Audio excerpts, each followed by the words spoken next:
రుణమాఫీ కోసం రాష్ట్ర రైతులు ఎదురు చూస్తున్నారు. ఎండిన పంటల వల్ల నష్టపోయిన రైతులకు రుణమాఫీ కాస్త ఉపశమనం ఇస్తుందని భావిస్తున్నారు. కానీ కాంగ్రెస్ ప్రభుత్వం తీవ్రంగా జాప్యం చేస్తుండడం వల్ల ఈసారి వానాకాలం పంట రుణాలు గగనంగానే కనిపిస్తున్నాయి. డిసెంబర్ 9నే 2 లక్షలు రుణమాఫీ చేస్తామన్న హామీని రేవంత్ సర్కారు మర్చిపోయిందని రైతులు మండిపడుతున్నారు.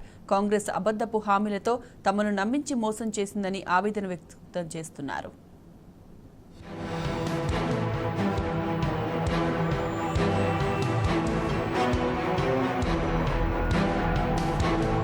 మేం అధికారంలోకి రాగానే డిసెంబర్ 9న 2 లక్షల రూపాయల రుణం మాఫీ చేస్తాం. రైతులంతా బ్యాంకులకు వెళ్లి రుణాలు తెచ్చుకోండి. ఇది అసెంబ్లీ ఎన్నికల ప్రచారంలో రైతులకు సీఎం రేవంత్ రెడ్డి ఇచ్చిన హామీ. ఆశించిన విధంగానే కాంగ్రెస్ డిసెంబర్ 3న రాష్ట్రంలో అధికారంలోకి వచ్చింది. కానీ డిసెంబర్ 9న రైతుల రుణం మాత్రం మాఫీ కాలేదు. డిసెంబర్ 9 దాటిపోయి 4 నెలలవుతున్నది. ప్రభుత్వం రుణమాఫీకి సంబంధించిన నిర్దిష్ట చర్యలేవి తీసుకోకపోవడంతో బాకీలు చెల్లించాలంటూ రైతులకు బ్యాంకులు నోటీసులు ఇస్తున్నాయి. కాంగ్రెస్ హామీలు నమ్మి ఓట్లు వేసిన రైతులు మాత్రం బ్యాంకుల్లో అప్పు దొరకని పరిస్థితులు ఎదుర్కొంటున్నారు. మరో 2 నెలల్లో వానాకాలం సీజన్ ప్రారంభం కానున్న నేపథ్యంలో కొత్త రుణాలు ఇచ్చేందుకు బ్యాంకులు మెలికపెడుతున్నాయి. పాత రుణాలు చెల్లిస్తే లేదా రెన్యువల్ చేస్తేనే కొత్త రుణాలు ఇస్తామని షరతు పెడుతున్నాయి. అప్పటి వరకు కొత్త రుణాలు ఇచ్చేది లేదని తెగేసి చెప్తున్నాయి. దీంతో ఈ వానాకాలం సీజన్కు పంట రుణాలు లభించడం కష్టమనే అభిప్రాయాలు వ్యక్తమవుతున్నాయి. పాత రుణాలు చెల్లిస్తేనే కొత్త రుణాలు ఇచ్చేందుకు అవకాశం ఉంటుందని, లేని పక్షంలో ఇవ్వలేమని ఒక బ్యాంకు అధికారి చెప్పడం గమనార్హం. ఇప్పటికే 2024-25 సంవత్సరానికి బ్యాంకులతో కలిసి నాబార్డు రుణ ప్రణాళికను విడుదల చేసింది. ఇందులో పంట రుణాలకు 81,478 కోట్ల రూపాయలు, టర్మ్ లోన్స్ 27,664 కోట్ల రూపాయలు కేటాయించింది.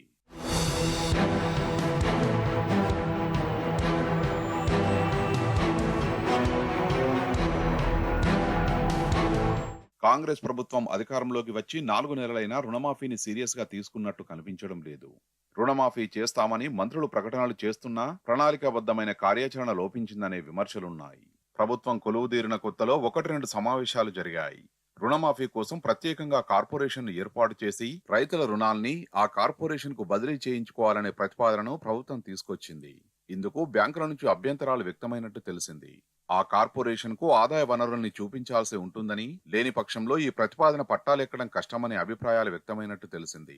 రుణమాఫీలో అత్యంత ప్రధానమైన కటాఫ్ తేదీని సైతం ప్రభుత్వం ఇప్పటి వరకు నిర్ణయించలేదు.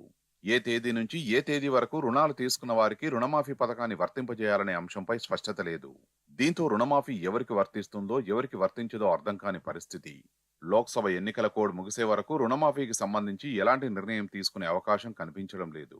దీంతో రుణమాఫీ ఎప్పటికి పూర్తవుతుందో అనే అనుమానాలు వ్యక్తమవుతున్నాయి.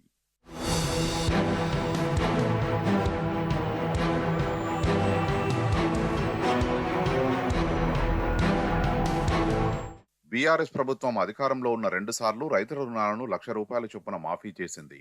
2014లో 35.31 లక్షల మంది రైతులకు సంబంధించిన 16,144 కోట్ల రూపాయల రుణాల్ని మాఫీ చేసింది.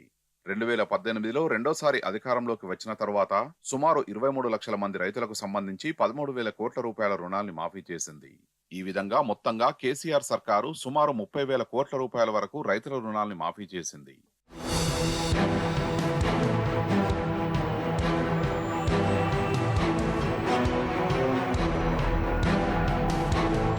రుణమాఫీ కోసం రైతులు ఆశగా ఎదురు చూస్తున్నారు. సాగునీళ్లు లేక పంటలు ఎండిపోతున్న ప్రస్తుత తరుణంలో తక్షణమే 2 లక్షల రూపాయల రుణాన్ని మాఫీ చేస్తే ఎంతో కొంత ఉపశమనం లభిస్తుందని భావిస్తున్నారు. దీంతో వానాకాలం సీజన్ కు కొత్త రుణాలు తీసుకునేందుకు అవకాశం ఉంటుందని, తద్వారా ప్రైవేటు వడ్డీ వ్యాపారుల్ని ఆశ్రయించాల్సిన దుస్థితి తప్పుతుందని ఆశపడుతున్నారు. ఒకవేళ రుణమాఫీ కాకపోతే కొత్త రుణం పుట్టడం కష్టమేనని, సాగుకు ఇబ్బందులు తప్పవనే ఆందోళన వ్యక్తం చేస్తున్నారు.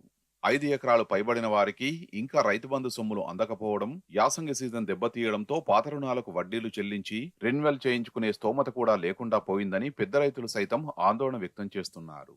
ఒకవేళ రుణం మొత్తం చెల్లించినా రెన్యువల్ చేసినా తమకు రుణమాఫీ వర్తింపజేయరేమోనన్న భయం కూడా రైతుల్ని వెంటాడుతున్నది.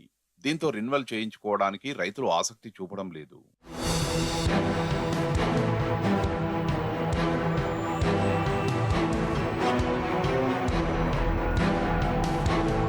రైతుల పరిస్థితిని గమనించిన బ్యాంకులు కఠిన వైఖరి అవలంబిస్తున్నాయి. సీఎం రేవంత్ రెడ్డి హామీతో ప్రభుత్వంతో మాకు సంబంధం లేదు, రుణాలను చెల్లించాల్సిందేనని బ్యాంకు అధికారులు రైతులకు ఖరాఖండిగా చెప్తున్నారు. పలు చోట్ల రుణాలు చెల్లించాలని రైతులకు నోటీసులు జారీ చేస్తుంటే మరికొన్ని చోట్ల బ్యాంకు అధికారులు రైతుల్ని వేధిస్తున్నారనే ఆరోపణలున్నాయి.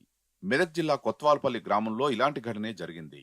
రుణాలు చెల్లించాలంటూ బ్యాంకు అధికారులు గ్రామంలోకి వెళ్లి పలువురు రైతుల్ని అందరి ముందు అవమానించారు. ఈ ఘటనను ఏ ఒక్క మంత్రి కూడా ఖండించకపోవడంపై విమర్శలొచ్చాయి. అయినా ప్రభుత్వం నుంచి కనీస స్పందన లేదని రైతులు ఆవేదన వ్యక్తం చేస్తున్నారు. ప్రభుత్వమే బ్యాంకులను రైతులపై ఎగదోస్తున్నదా అనే అనుమానాలను రైతులు వ్యక్తం చేస్తున్నారు.